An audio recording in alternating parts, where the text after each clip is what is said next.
I don't know enough. Who am I to do that? What if I fail or embarrass myself? These thoughts are all signs that the mind is trapped in imposter syndrome. It's not uncommon, and it's not as difficult as you might think to move through it, to break free of imposter syndrome. All it takes is 3 shifts, and that's what I'm teaching in this episode of I Am Vibrant.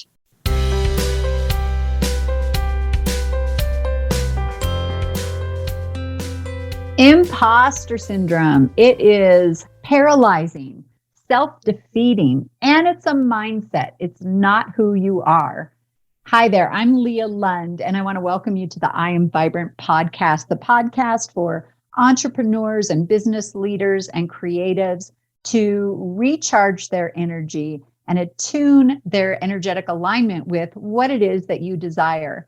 And one thing that gets in the way of all expansion and advancement and progression, brings it to a screeching halt, is imposter syndrome. But you are here by no accident, here listening, but also here in this 3D world, on this planet. You're here to expand, and you're here to share your innate talents and gifts. So it's time to break free from imposter syndrome. Let me start out. I always like to go to what's the actual definition of words, because words have such a frequency and words have such power over us. And yet sometimes we become just really practiced at using common phrases and forget what they actually even mean. So imposter syndrome, the definition, is a psychological pattern in which people doubt their accomplishments and have persistent, often internalized fear of being exposed as a fraud. So what did you hear in that definition? I heard doubt, fear, fraud. What I really hear is a no-win situation, a self-defeating cycle. Because if you're experiencing imposter syndrome, even when you accomplish things, you feel bad. So you're really damned if you do and damned if you don't. Imposter syndrome leads to procrastination and overwhelm and anxiety. And over time, it eats away at our ability to believe in ourselves. I can't even imagine how many world-changing, life-shifting creations. And when I use the word creation, it's all that you create. So it could be a movement or a book or a business or an idea or an invention. But how many of those creations will the world never know about because the creator, and maybe that's you, got caught in imposter syndrome? If this resonates even occasionally, the time is ripe right now to break free. And I hope this episode encourages you to see everything that you thought was written in stone is breaking down right now. And I hope that is an encouragement. I actually hope the dismantling of institution and the struggle and the darkness and density we're experiencing right now, I hope it can be encouraging because you can see it as there's no rules anymore. The time and the environment has never been more open for a new idea, a new creation to be born and come into existence. And whether that is a new way to teach children or a new way to feed the hungry or a new way to support victims of domestic violence or a new product or a new invention or a new film or a new streaming platform, anything that brings convenience and adaptation and progression to our world, it's a ripe time for that to be born. Even if it's something that's more personal, like a new way that you express yourself creatively, or a new way that you decorate your house, or a new habit or connection you create with your children. Like, I love the high-low game over dinner. Like, what was your high of the day? What was your low of the day? And having conversations like that with your children. Maybe that's what you're creating, a new way of bonding and communicating with your family. Maybe it's maintaining your garden or your yard. It's all creation. And my point is, when you step out of imposter syndrome, you free yourself to create your desires. Not one, not two, not just one your whole lifetime, but all of them. You free yourself to express your free will and freely create everything that enters your mind as a desire. So let's get into those 3 shifts. So shift number 1 to free yourself from imposter syndrome is the shift from focusing on how to staying in your creative lane, which is what and why.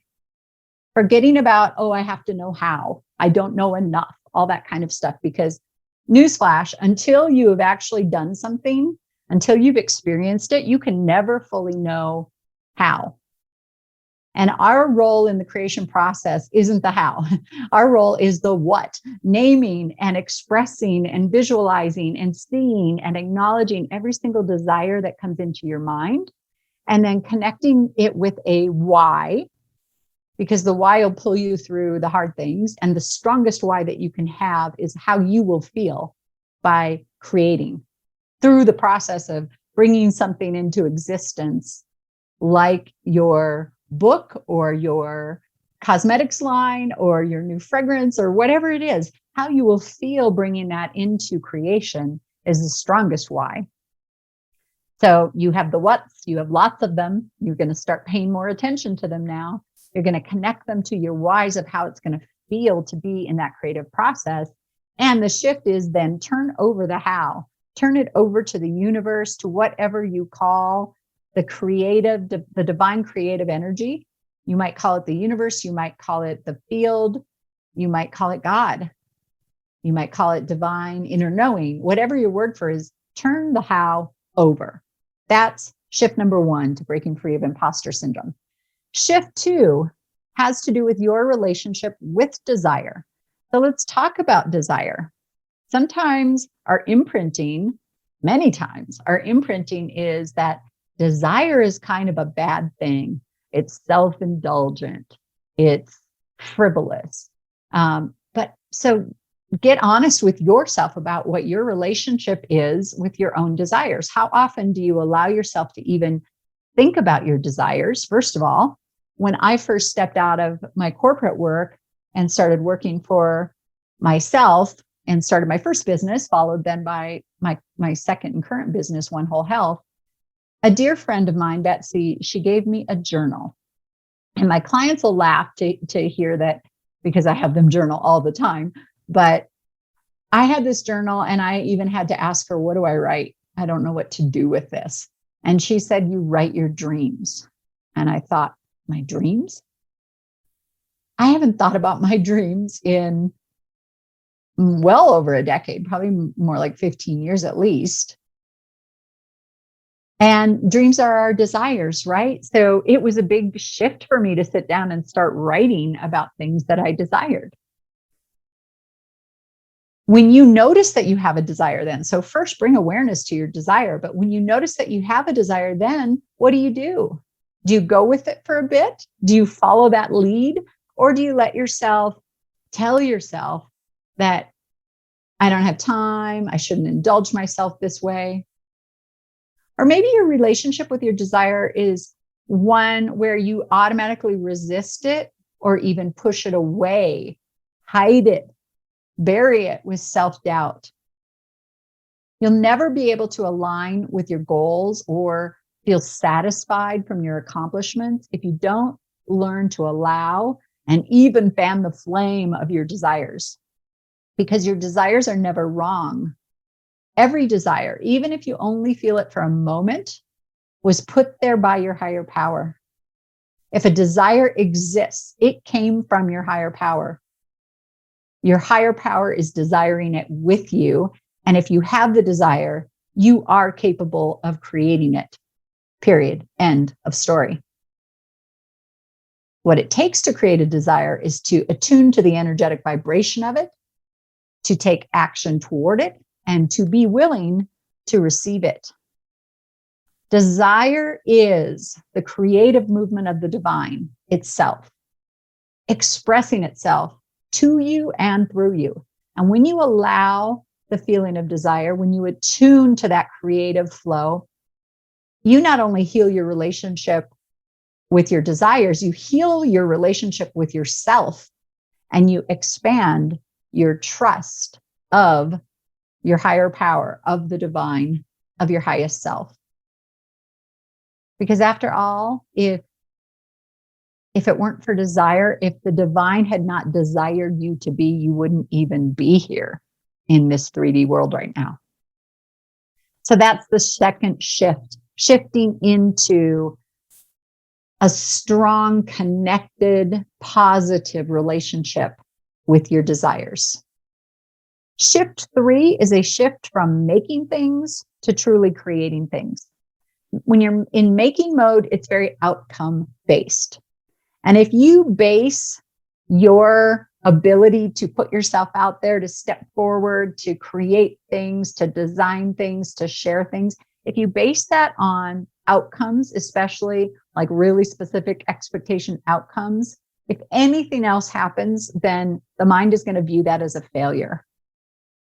So no wonder you would have imposter syndrome. If there's only like one way and one specific outcome that could be considered a success, then everything else is a failure. You're an imposter, you're a fraud. Truly, imposter syndrome, to break free of that is to take action on any divine nudge or impulse that you have, because you know if it's there, it's meant to be, it's no accident, and releasing a certain expectation or outcome, stretching the margin, if you will, of what you consider a success, because now you're in creation mode, you're doing things, you're taking action, you're creating and putting things out there for the pure joy of embodying the creative source energy from which you come. You're exercising the free will that God gave you to try things, to experiment. You take inspired action for and by opening to let light create through you. It becomes not about you anymore. It's a little bit about you and how you feel and how fun it can be to freely create things. But there's a bigger picture. It is about the divine expressing itself through you. I'm going to add one other shift here. I said 3, but I'm inspired to share 4, and that is the role of action. Because to know something is to be it. To learn something is to experience it. It's not an intellectual thing. Our intellectual knowledge can only go so far. You can't really know what you're going to learn when you follow through on a desire unless you take action and follow through. You don't know what the lesson is prior to action. You can't, and you actually don't need to. The point is the play. The point is be curious and take action. Notice and be aware of the nudge. Forget about the how. Honor the desire. Release the outcome. And take action. It's not an intellectual concept you can figure out or solve ahead of time. So I share an example just to illustrate this. I had a client that has wanted to start a foundation for years. And she thought she knew what the foundation was going to be about. She thought it was going to be about connecting inventors with funding for their invention. And she'd been waiting to be ready, waiting to know enough, all of those things for, at least a few years. And so, of course, I gave her the assignment to take some action. I gave her the assignment of connecting with inventors and associations for inventors to explore exactly what is needed to connect the funding with the inventors. Well, in 1 week's time, she took action. She did some interviews of people in that industry and surprised herself because it didn't feel good. It wasn't that interesting to her. She didn't really like it. Now, this could have really triggered the imposter syndrome mindset because, it could have been like, oh, I made a mistake. I've been choosing this foundation and it's been a mistake the whole time. But because she was in the container of coaching, I could guide her to see that this is all part of the creative process. This was a huge, fulfilling accomplishment to try something on for size and see that it wasn't for her. Now she's open for so many more new nudges, and she's not all backed up and stuck in inaction, stuck by not acting, because she's not looking for the one nudge to follow. She's following all of them.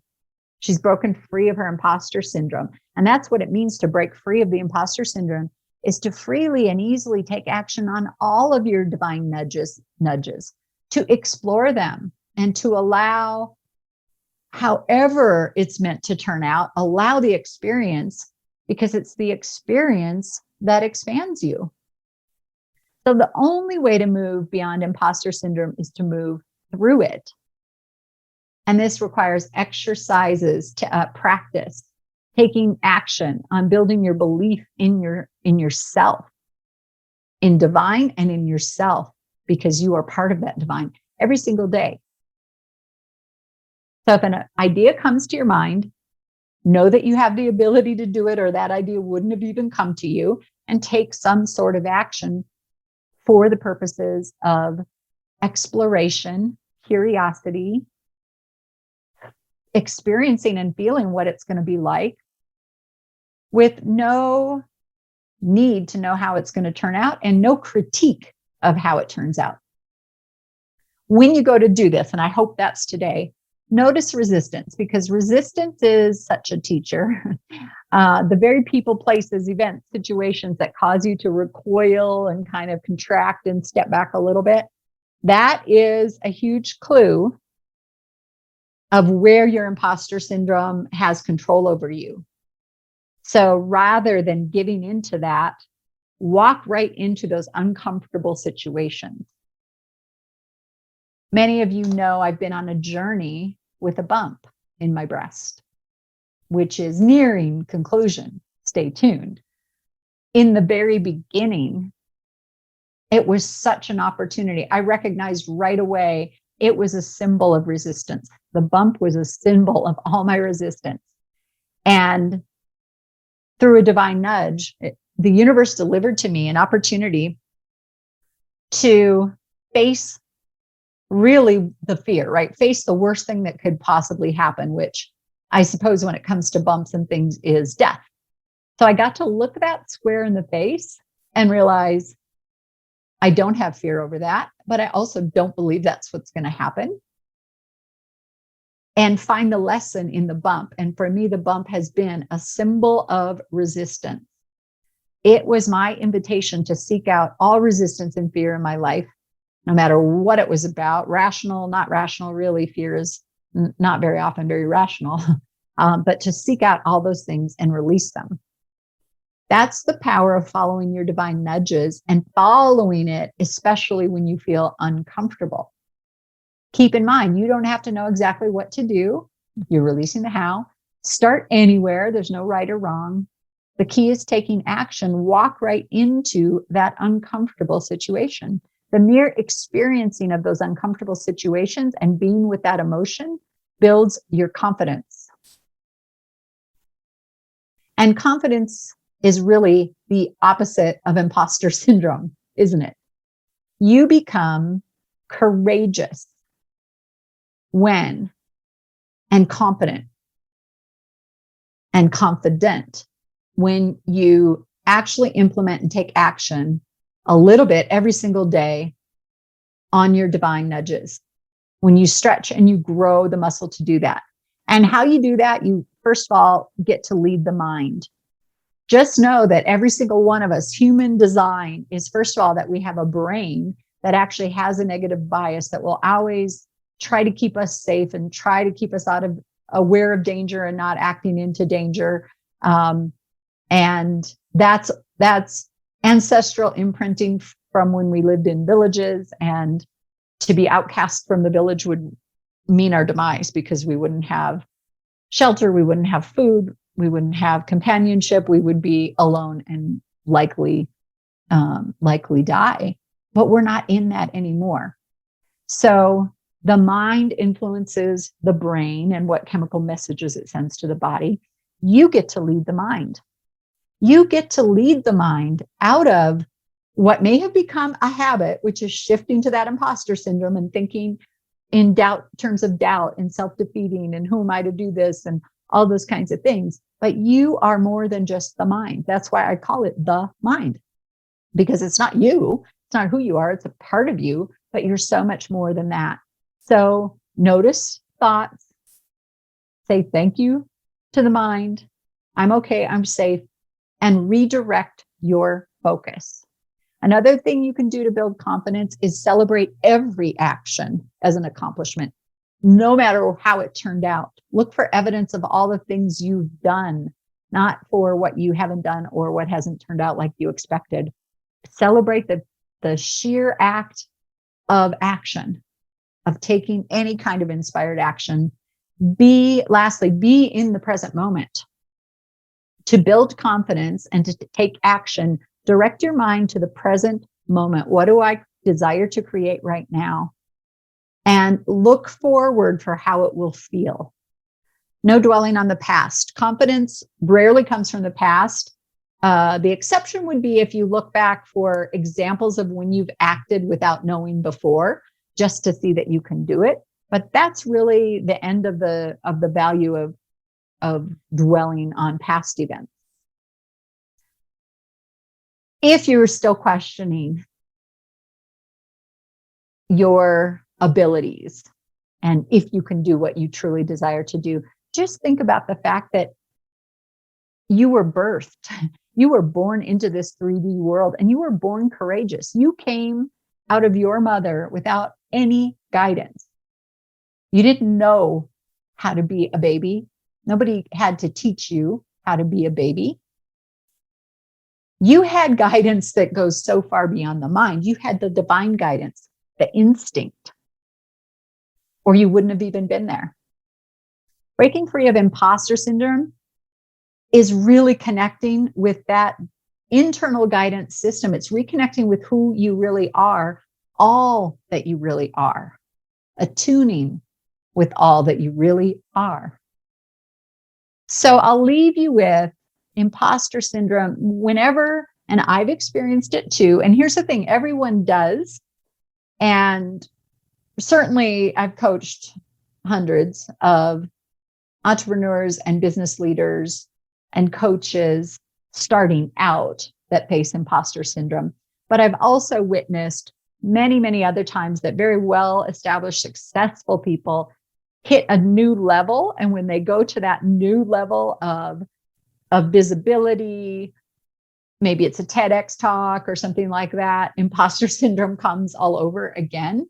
So know, first of all, that it's something that happens for pretty much everybody. And a little quick reframe and redirect of the mind that always works for me is I tell myself, to doubt myself is to doubt God. Boom. That's all there is to it. Do I doubt God? No. Then get in motion, girl. Then start acting. So I encourage you to go forward and take inspired action today on some divine nudge that you have. Any divine nudge. No figuring out the right one, et cetera, right? Like none of that mind stuff. Just take action on a nudge that you have. And you'll start to shift immediately. And if you're ready to go deeper in your practice of mastering this energy attunement with the divine, and really finally to create the abundant business, career, relationship, family, life that you desire, and you'd like to talk with me about how I might support you with that, you can book an inner alignment strategy call with me now. It's a bit.ly link /inner alignment call. And we'll jump on the phone. I'll help you see where you're stuck and help you map out the best strategy for moving forward out of imposter syndrome. Thanks for tuning in to I Am Vibrant, and I'll be with you next time.